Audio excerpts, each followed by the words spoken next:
March 8, 1943. 8th Fighter Squadron Airfield, Kingscliff, England. Major Don Blakesley watched with growing unease as the First Republic P-47 Thunderbolts rumbled onto the tarmac. The massive fighters, their paddle-shaped wings, casting shadows across the rain-soaked concrete, looked utterly wrong. These were not the nimble, lightweight interceptors his Eagle Squadron veterans had mastered in their Spitfires. These were flying milk jugs, enormous machines that seemed too heavy to lift themselves off the ground, let alone engage in aerial combat against the seasoned killers of the Luftwaffe. Across the English Channel, German intelligence officers were reaching similar conclusions. Hauptmann Klaus Metusch, the Luftwaffe's leading tactical analyst, had studied captured gun camera footage from early P-47 encounters. His assessment, forwarded to every fighter unit in occupied Europe, was unequivocal. The American Thunderbolt represented no threat to German air superiority. Its massive size made it an easy target. Its weight eliminated any possibility of effective maneuvering combat. Its radial engine, while powerful, was attached to an aircraft so cumbersome that experienced German pilots could outfly it with minimal effort. Metusch's analysis would prove to be one of the most catastrophic intelligence failures in aviation history. The P-47 Thunderbolt that German pilots dismissed with such contempt was the product of Republic Aviation's revolutionary design philosophy.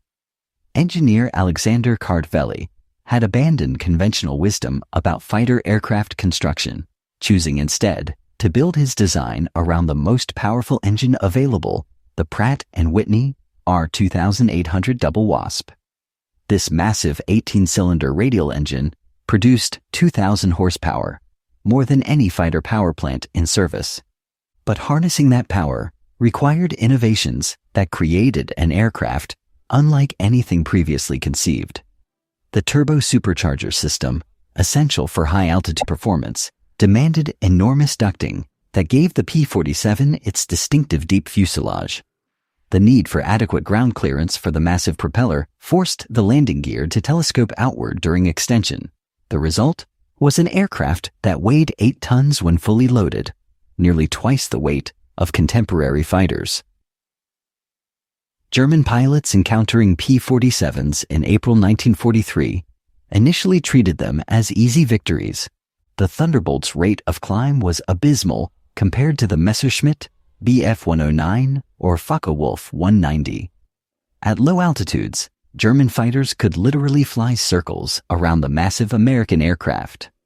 Early combat reports filed by Luftwaffe pilots described the P-47 as helpless, once committed to turning combat.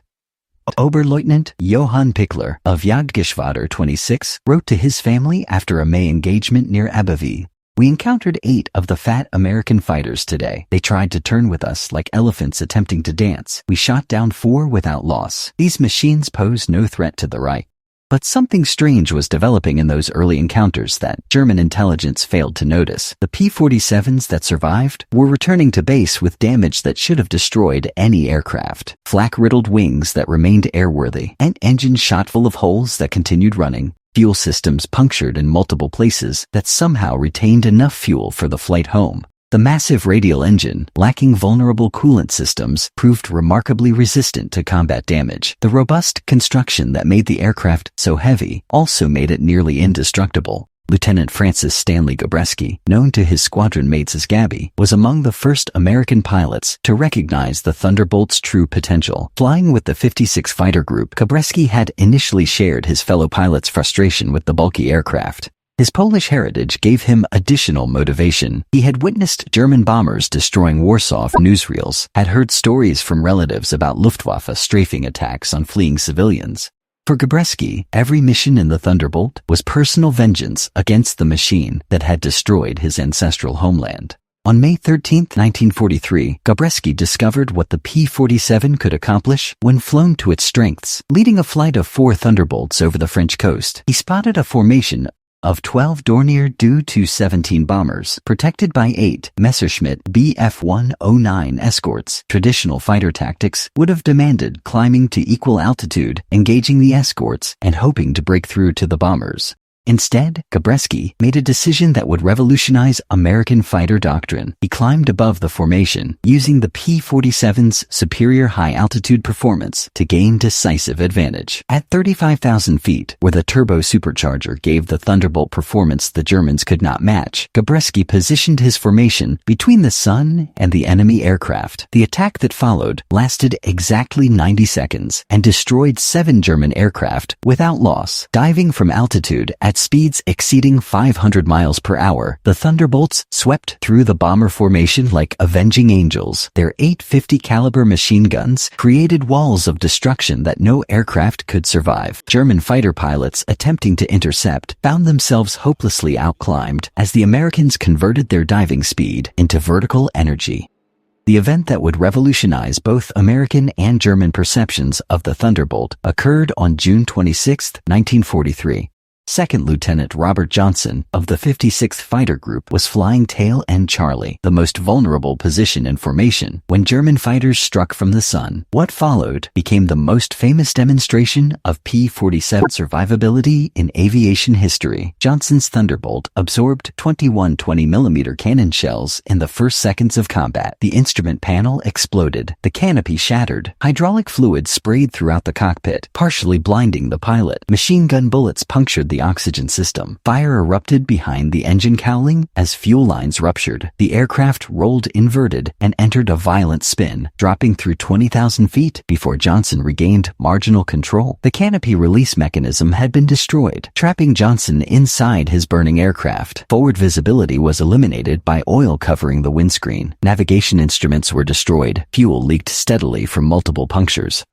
Yet the P-47 continued flying. The R-2800 engine, despite losing multiple cylinders, maintained sufficient power for flight. The control surfaces, though shredded by gunfire, still responded to pilot input. The self-sealing fuel tanks, perforated repeatedly, prevented catastrophic fuel loss. German pilot Unteroffizier Robert Kowalski, flying the Focke-Wulf 190 that had inflicted this damage, pulled alongside Johnson's aircraft in apparent disbelief. No fighter should have remained airworthy after absorbing such punishment. Kowalski expended his remaining ammunition, attempting to destroy the seemingly indestructible Thunderbolt. When his guns fell silent, he flew formation with Johnson briefly, appearing to salute the American pilot's survival before turning back toward France. Johnson nursed his crippled fighter across the English Channel, the engine running increasingly rough, oil pressure near zero. He reached RAF Manston with no radio, no instruments, and minimal control authority. The landing was more controlled crash than normal approach, but the rugged landing gear held. When rescue crews finally chopped through the jammed canopy, they found Johnson covered in hydraulic fluid and blood, but essentially uninjured. Inspection of the aircraft revealed over 200 bullet holes and 21 cannon strikes. One cannon shell had passed through the armor plate behind Johnson's seat, missing his spine by inches. The aircraft was written off as destroyed, but Johnson flew again 4 days later. His survival became legend among P-47 pilots and proof that their aircraft could withstand damage beyond rational calculation. By autumn 1943, American tactical doctrine had evolved to exploit the Thunderbolt's unique characteristics. The breakthrough came when pilots stopped trying to fight like Spitfire or Mustang pilots and began using the P-47 as the high-altitude interceptor it was designed to be. The boom and zoom tactic transformed the Thunderbolt from vulnerable target to terror weapon, flying at altitudes above 30,000 feet, where the turbo supercharger gave them decisive advantage. P-47 formations would dive on German fighters below. In these steep dives, nothing in the German inventory could match the Thunderbolt's speed. Diving from altitude, a P-47 could reach 550 miles per hour, faster than any German fighter could achieve even in vertical descent. The firepower advantage was equally devastating. .850 caliber machine guns, synchronized to converge at optimal range, could destroy any German aircraft in a 2-second burst. Each gun fired 800 rounds per minute, creating a combined rate of fire exceeding 6,000 rounds per minute. The ammunition load of 3,400 rounds provided over 30 seconds of continuous firing time. German pilots described these attacks as facing walls of lead. The concentrated firepower created destruction zones that aircraft could not survive. Unlike cannon-armed fighters with limited ammunition, the P-47 could maintain sustained fire throughout extended engagements. Captain Hub Zemke of the 56th Fighter Group developed the tactics that would make his unit the highest-scoring P-47 group in Europe. Rather than engaging in traditional dogfighting, Zemke's pilots would climb to maximum altitude, position themselves between German fighters and their escape routes, then execute coordinated diving attacks. The speed built during these dives could be converted to altitude in zoom climbs that left pursuing German fighters helplessly behind. If German pilots attempted to follow the climbing Americans, they found themselves at the Thunderbolt's optimal fighting altitude, where the turbo supercharger provided overwhelming advantage. Zemke's innovations extended beyond individual tactics to formation strategies that multiplied the Thunderbolt's effectiveness.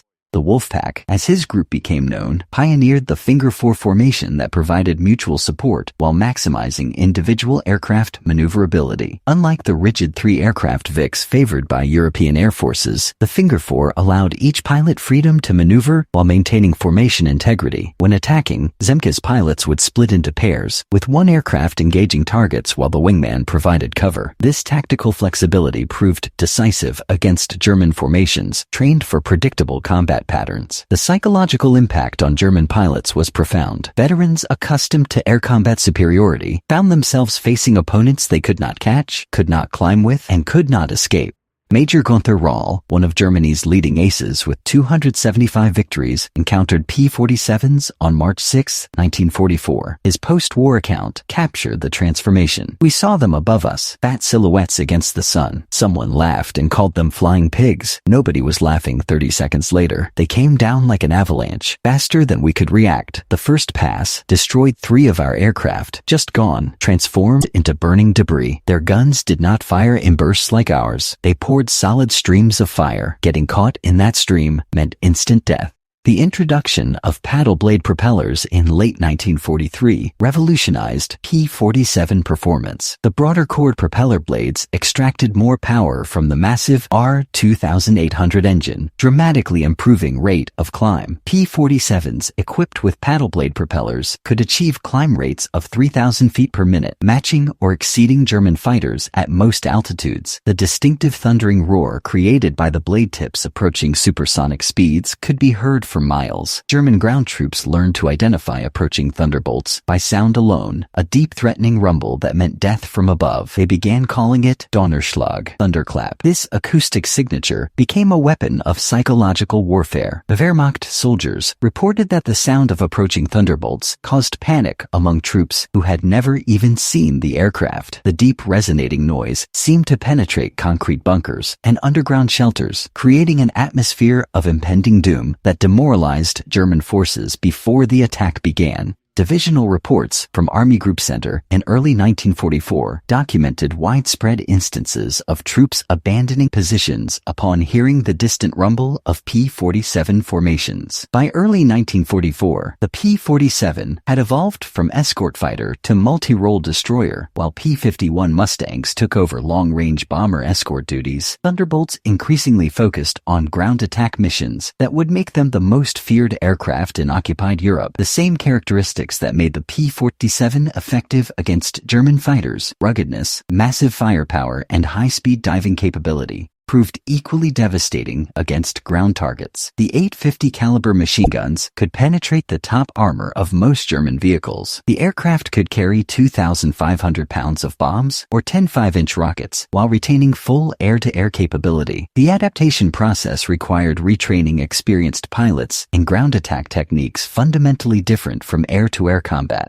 Major David Schilling of the 56th Fighter Group established training programs that taught precision dive bombing, skip bombing against hardened targets, and coordination with ground forces. These techniques proved essential during Operation Market Garden, where P-47s provided close air support for airborne forces trapped at Arnhem. Flying through intense anti-aircraft fire, Thunderbolt pilots destroyed German armor, attempting to overrun Allied positions, buying precious time for evacuation efforts. The preparation for D-Day D-Day demonstrated the P-47's versatility in its ultimate form. Republic Aviation had created a swing-roll fighter bomber capable of engaging Luftwaffe interceptors at 30,000 feet in the morning and destroying German armor in French fields that afternoon. The statistics from June 1944 tell the story of systematic destruction. 9th Air Force Thunderbolts claimed 651 locomotives, 3,847 trucks, 512 tanks and armored vehicles, and 4,553 horse-drawn vehicles destroyed in a single month. The Wehrmacht was forced to abandon daylight movement entirely, severely hampering their ability to respond to Allied advances. German attempts to counter the Thunderbolt threat proved futile. Additional armor on vehicles made them slower and more vulnerable to rocket attack. Increased anti-aircraft defenses could not track the fast-moving fighters at low altitude. Even the feared 88mm flak guns struggled against P-47s, attacking at over 400 miles per hour. Luftwaffe fighters attempting to intercept the low-flying Americans found themselves drawn into turning combat at altitudes where the Thunderbolt's weight became advantageous. In high-speed, low-altitude maneuvering, momentum favored the heavier aircraft. The Mediterranean theater provided additional proof of Thunderbolt effectiveness. The 57th Fighter Group, operating from Italian bases, developed skip bombing techniques that allowed precise attacks on heavily defended targets. P-47s would approach at minimum altitude, release bombs that skipped across the target like stones across water, then use their superior firepower to suppress defensive positions during egress. These tactics proved particularly effective against railroad tunnels, where skip bombing could place explosives inside protected spaces that conventional bombing could not reach. In the Pacific Theater, the 348th Fighter Group discovered that Thunderbolt characteristics were perfectly suited to the vast distances and harsh conditions of tropical warfare. Colonel Neil Kirby, commanding the 348th, developed tactics specifically for Pacific operations. The P-47's ability to carry large fuel loads while retaining full combat capability proved invaluable for long-range escort missions over hostile territory. On October 11, 1943, Kirby led a formation of Thunderbolts on a 600-mile mission that resulted in the destruction of 12 Japanese aircraft without loss. The Pacific environment tested the Thunderbolts' legendary durability in new ways. Tropical humidity corroded electrical systems. Salt air attacked aluminum components. Jungle airstrips created maintenance challenges unknown in European operations. Yet the rugged construction that had made the P-47 nearly indestructible in combat proved equally resistant to environmental degradation. Aircraft that would have been grounded in other theaters continued flying missions despite conditions that would have destroyed more delicate fighters. The transformation of the P-47 from object of ridicule to instrument of terror was complete by mid-1944. German pilots who had laughed at the fat American fighters were now avoiding combat whenever possible. Intelligence reports intercepted by Allied monitoring stations revealed growing concern among Luftwaffe units about American superfighters that seemed impossible to destroy. Training manuals were revised to emphasize that P-47s should only be engaged with concentrated cannon fire aimed at specific vulnerable points, but even these tactics proved marginally effective against aircraft designed to absorb punishment. The industrial achievement behind this transformation was equally remarkable. Republic Aviation, supported by thousands of subcontractors, produced 15,683 Thunderbolts between 1941 and 1945. This production rate exceeded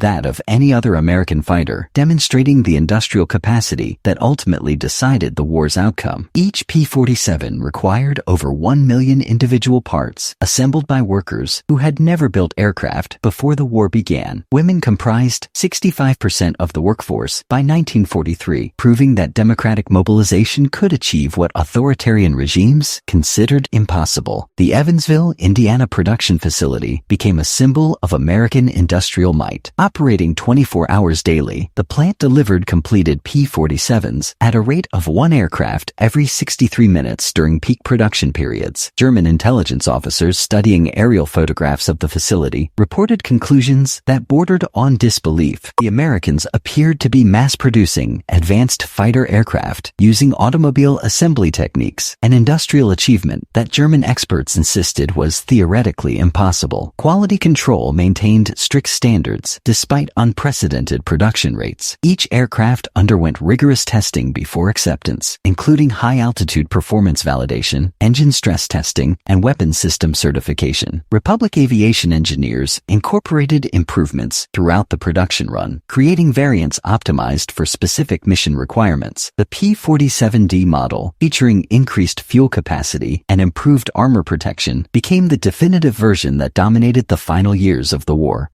The psychological impact of the P-47 extended beyond its tactical effectiveness. For German pilots accustomed to air superiority, the sight of formations of indestructible American fighters represented technological defeat. These aircraft embodied everything the Reich's propaganda had claimed was impossible in democratic America. They were products of industrial democracy, designed through free scientific inquiry, built by voluntary workers, and flown by pilots motivated by something beyond fear or ideology. By war's end, P-47 units had flown more than 746,000 combat sorties in all theaters of operation. They had claimed nearly 4,000 enemy aircraft destroyed in aerial combat, while losing only 855 aircraft to enemy action, an unprecedented kill ratio of 4.6 to 1. More significantly, they had destroyed over 9,000 locomotives, 86,000 trucks, and 6,000 armored vehicles in ground attack operations. These statistics represented more than military effectiveness. They demonstrated the triumph of industrial democracy over authoritarian production. The final accounting of Thunderbolt achievements revealed numbers that stagger military historians. In addition to their aerial victories, P-47 pilots had destroyed 68,000 railroad cars, 9,000 bridges, and countless fuel dumps, ammunition depots, and supply installations. They had disrupted German logistics so thoroughly that entire army groups were immobilized for lack of fuel and ammunition. The transportation system that had enabled German conquest of Europe was systematically destroyed by American pilots flying the aircraft that German officers had dismissed as harmless. Francis Gabreski emerged as the leading P-47 ace with 28 confirmed victories, followed closely by Robert Johnson with 27. These men, along with dozens of other Thunderbolt aces, proved that individual skill combined with superior equipment could overcome any numerical disadvantage. Their victories inspired a generation of American pilots and demonstrated that democratic societies could produce warriors equal to any military tradition. The legacy of German pilots' initial dismissal of the P-47 serves as a cautionary tale about the dangers of underestimating opponents. What appeared to be a clumsy, overweight fighter proved to be a revolutionary weapon system that fundamentally changed air warfare. The characteristics that seemed like weaknesses, massive weight, enormous size, radical construction, became decisive advantages when properly employed. The pilots who learned to exploit these advantages, men like Robert Johnson, Hub Zemke, and Francis Gabreski, became legends of American aviation. The P-47 Thunderbolt represented more than technological achievement. It embodied American industrial philosophy at its peak, the belief that overwhelming force properly applied could overcome any tactical disadvantage. The aircraft that German pilots laughed at in April 1943 became the sound of American air power. 8 synchronized 50 caliber machine guns, raining lead on everything that opposed Allied victory. The laughter died somewhere over the battlefields of Europe, replaced by the thunder of American engines, carrying freedom on broad wings toward an inevitable victory that would reshape the world forever. Long after hostilities ceased, the reputation of the Thunderbolt continued to grow. Veterans told young pilots that the Jug had taught them self-confidence, discipline, and humility in equal measure. Museums placed surviving airframes under floodlights, their olive-drab skins still bearing patched bullet holes that testified to battles fought over Ardennes, forests, and Philippine volcanoes. Restoration crews marveled that major structural components remained within factory tolerances after decades of weathering. Engineers studying crash reports from peacetime air racing found that pilots usually survived accidents that destroyed other warbirds, reaffirming the strength of Cartveli's design. Even modern close air support planners cite the Thunderbolt as the archetype of an indestructible gun platform, combining altitude independence, redundant systems, and unmatched kinetic punch. Every time a preserved R-2800 engine barks to life at an airshow, spectators feel a deep vibration in their chests and briefly understand why German pilots stopped laughing.